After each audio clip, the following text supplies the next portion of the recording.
মোমো বানানোর এই শর্টকাটটা এখন সবাই ট্রাই করছে। তো চলো আজকে আমি তোমাদের ভাইরাল ডাম্পলিং মোমোস বানিয়ে দেখাবো, যেটা তোমরা খুব সহজেই মাত্র 10 মিনিটে বানিয়ে নিতে পারবে। আর এটা খেতে জাস্ট অসাধারণ। তো এই চিকেন ডাম্পলিং বানানোর জন্য প্রথমে আমি এখানে নিয়ে নিয়েছি চিকেনের সলিড পিস। এরপর আমি পিসগুলোকে একটা মিক্সিং জারের মধ্যে দিয়ে দেবো।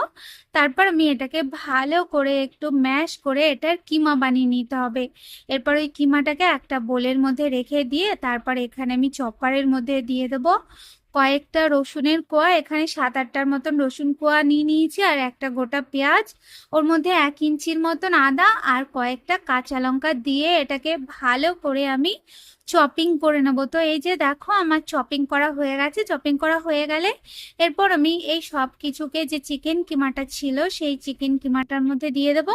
তারপর আমি ওর মধ্যে দিয়ে দেবো পরিমাণ মতন একটুখানি লবণ, আর এখানে দিয়ে দেবো 1.5 চামচের মতন সয়া সস, আর এখানে 1-1.5 চামচের মতন একটু তেল, আর ওর মধ্যে আমি দিয়ে দিচ্ছি 2 চামচের মতন সেজুয়ান সস। এখানে সেজুয়ান সস না থাকলে তোমাদের কাছে যদি টমেটো সস থাকে সেটা তোমরা দিয়ে দিতে পারো। এরপর চিকেনের সাথে ভালো করে এই সব কিছুকে মিশিয়ে নিতে হবে। ভালো করে মেশানো হয়ে গেলে এরপর অল্প অল্প চিকেন নিয়ে চিকেনের আমি বল রেডি করে নেবো। এই যে দেখো এরকম করে। তো এইভাবেই একটু মিডিয়াম সাইজ করে চিকেনের বলগুলোকে সব রেডি করে নেব। চিকেনের সব বলগুলো রেডি হয়ে গেলে এরপর আমি একটা প্লেটের মধ্যে নিয়ে নেব বেশ খানিকটা শুকনো ময়দা।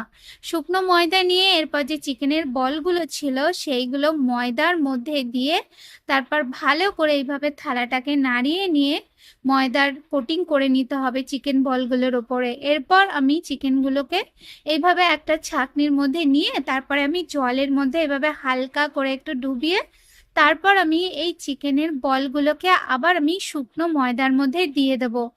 এইভাবে আমি 3বার এইগুলোকে করে নিতে হবে। 3বার করা হয়ে গেলে সবার লাস্টে চিকেনের বলগুলোকে আবার ময়দার মধ্যে কোটিং করে তারপরে এইগুলোকে একটা প্লেটের মধ্যে তুলে নেব।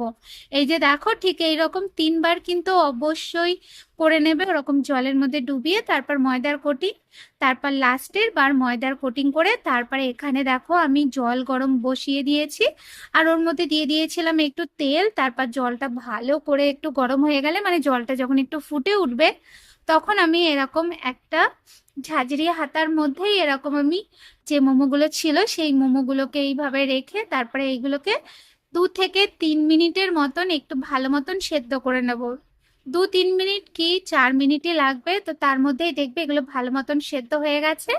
এরপর আমি এইগুলোকে প্লেটিং করব, ওপর থেকে চিলি অয়েল অথবা ওপর থেকে একটু সস আর একটু গার্নিশিং এর জন্য ধনেপাতা দিয়ে দেবো। আর দেখো এটার ভেতরটা কতটা সুন্দর হয়েছে, আর এটা খেতেও কিন্তু ভীষণ ভালো হয়েছে। তো খুব কম সময়ের মধ্যে এটা তোমরা বানিয়ে নিতে পারো, এটা অবশ্যই ট্রাই করো। দারুণ একটা মোমোর রেসিপি, আর মোমো খেতে তো সবাই ভীষণ ভালোবাসে। তো রেসিপিটা ভালো লাগলে লাইক কমেন্ট করতে ভুলো না। আজ তাহলে এই পর্যন্ত, দেখা হচ্ছে নতুন রেসিপির সাথে। টাটা।